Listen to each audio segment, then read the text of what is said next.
When Adam Smith wrote The Wealth of Nations, his aim was to tear down what he called the mercantilist system.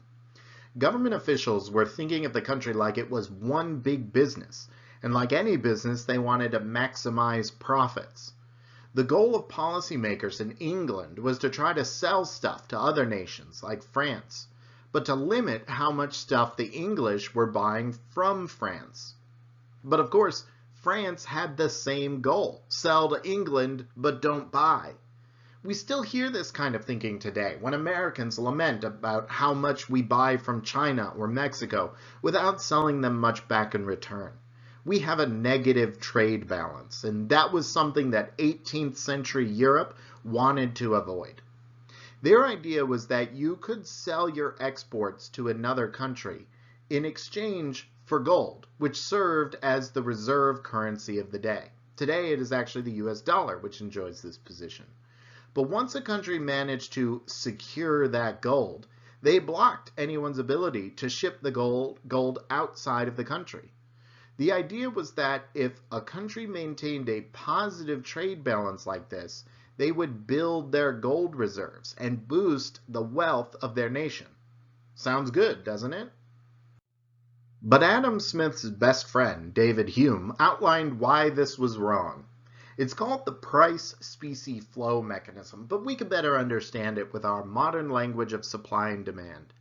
Simply put, if you restrict spending gold on foreign goods, you restrict imports and reduce the supply of goods across the economy. The result in each of those markets is a higher equilibrium price. Higher prices make your products harder to sell to foreigners and reduce your exports, which stops the nation's quest for wealth dead in its tracks. What the classical economists like Smith and Hume worked out is what we call the balance of payments. The balance of payments is a simple accounting of international transactions. It breaks transactions into two categories, the current account and the capital account. And it will always be the case that the sum of these two accounts equal to zero. The current account consists of all trade in goods and services, as well as any factor payments or income earned or paid abroad. If we take the dollar value of all exports and subtract the value of all imports, we get the trade balance.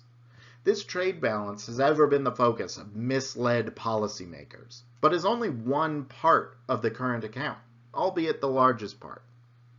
We add to the trade balance the net income on investments.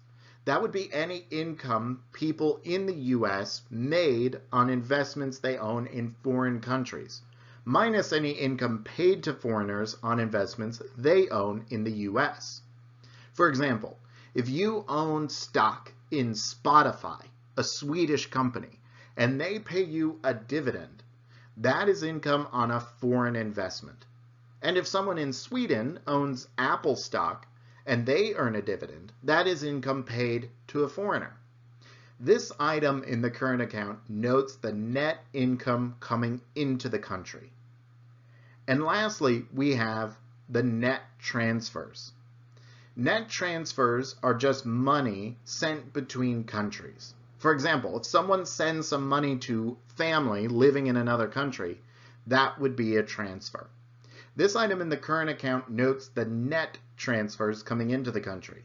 It should be noted that any one of these items, the trade balance, net income on investments, or net transfers, could wind up being a positive or negative number, as could the total when they're all added together, which would be our balance on the current account. The capital account records any movement of financial capital from one country to another. When someone in Sweden initially buys Apple stock, or if someone in China purchases a US Treasury bond, or if someone in India buys a hotel located in California, that would be capital inflow, or an increase in foreign holdings of US assets. Essentially, the foreigner is financing investment in the US economy. Likewise, if you buy stock in Spotify or buy Japanese government bonds or purchase a home in Italy, that would be capital outflow or an increase in U.S. holdings of foreign assets. The difference between these is the balance on the capital account. Together, these two have to add up to zero. If we have a negative trade balance and a negative current account, it means we're sending more dollars overseas than are coming back to us to purchase our goods and services. Foreigners holding those dollars have two options. They can either buy our stuff, boosting our exports, or they can save the money. Those savings don't sit idle, as we will come to understand more in future videos. They're used to finance investment. And since the savings are in dollars, the investment is going to happen here. The money will always find its way back on one side of the ledger or the other. Let's dig a little deeper on what this all means. Suppose that England manages to sell some grain to France in exchange for gold.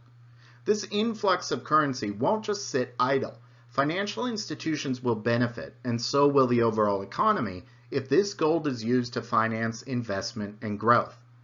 With a greater supply of gold, interest rates will be pushed down in England. But over in France, where there's now less gold than before, interest rates will rise.